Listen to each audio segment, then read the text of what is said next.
Have you experienced feeding others without expecting in return? Maluoy ka ba sa mga gigutom nga mga tao nga makita nimo sa dalan?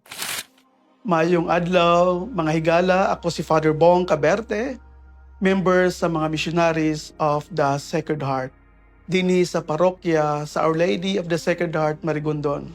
Magdungan kita niining atong palandong, ang pagpamalandong sa pulong sa Dios. Dili siguro kinahanglan og dako sa pagtuo sa Ginoo aron kita makatabang ngadto sa uban. Even if we have that little faith, we can be generous beyond our imagination.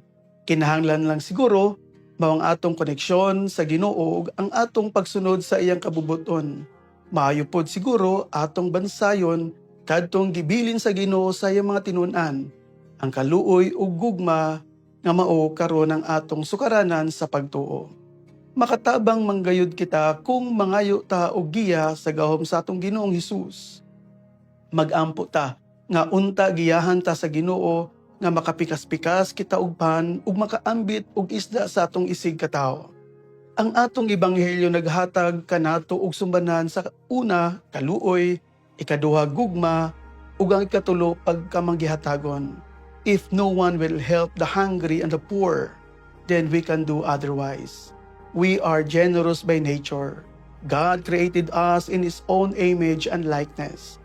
What only prevent us by helping others is greed, kakog.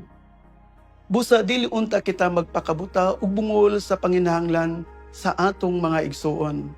Sa Hebrews 13:16, do not neglect to do good and to share what you have, for such sacrifices are pleasing to God.